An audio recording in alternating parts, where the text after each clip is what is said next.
नमस्कार, मैं गौरव कुमार पांडे हाजिर हूं यूपी तक पर। उत्तर प्रदेश पुलिस में हुई 60,244 पदों के लिए सिपाही भर्ती परीक्षा का पेपर लीक कैसे हुआ, एक पहेली बन गई है।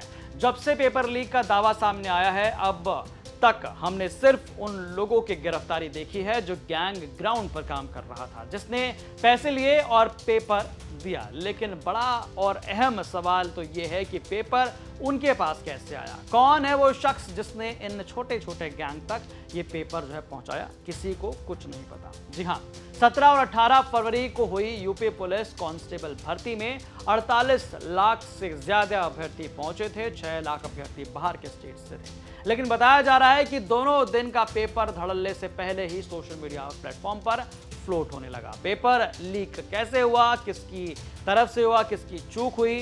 किसी गैंग ने परीक्षा वाले दिन पेपर लीक किया या फिर बोर्ड के द्वारा चयनित की गई पेपर कराने वाली एजेंसी की तरफ से चूक हुई और जिसकी वजह से पेपर लीक हुआ?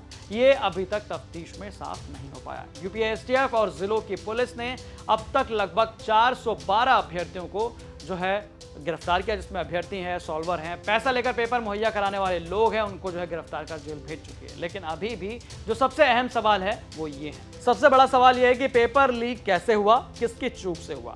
दूसरा सवाल, क्या बोर्ड की पेपर कराने वाली एजेंसी से चूक हुई? तीसरा सवाल, यूपी के अलग अलग क्षेत्रों से गिरफ्तार हुए गैंग, लेकिन उनको किसने दिया पेपर? चौथा सवाल, गैंग का सरगना कौन है? इतने गैंग काम कैसे करते हैं? पांचवा सवाल, पेपर प्रिंट होने से पहले पेपर लीक हुआ था क्या? छठवां सवाल, अभी तक भर्ती बोर्ड द्वारा दर्ज कराई जाने वाली एफआईआर क्यों नहीं दर्ज कराई गई?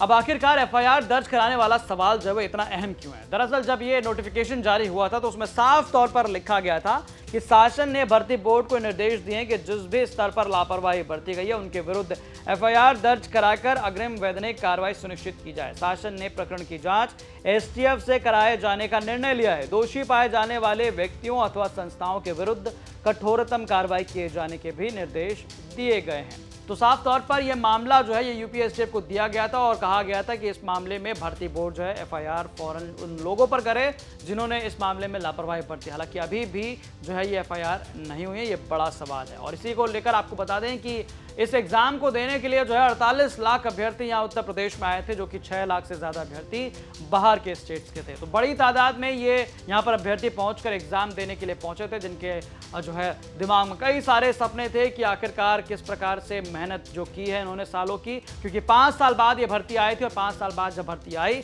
तो इसमें जो है पेपर लीक हो गया। तो ये बहुत बड़ा मुद्दा है जिसको लेकर यूपी एसटीएफ की टीम तो लगी है, लेकिन छात्रों के मन में भी एक डर था जो कि साफ तौर पर सामने दिखा। हालांकि सरकार ने फौरन जो है इस मामले में कदम उठाते हुए पेपर ही निरस्त कर दिया और दोबारा 6 महीने के अंदर पेपर कराने के आदेश दिए हैं। कौन है वो शख्स जिसकी वजह से इतने बड़े पैमाने पर पेपर लीक हुआ? यूपी एसटीएफ अब देखने की वाली बात होगी कब तक उस नाम को उजागर करती है और इन सवालों के जवाब देती है। तो बाकी तमाम ऐसी जानकारियों के लिए पढ़िए यूपी तक की वेबसाइट, जिसका लिंक जो है डिस्क्रिप्शन बॉक्स में दिया गया। और तमाम ऐसे वीडियोस और अपडेट्स देखने के लिए आप देखते रहें यूपी तक। धन्यवाद।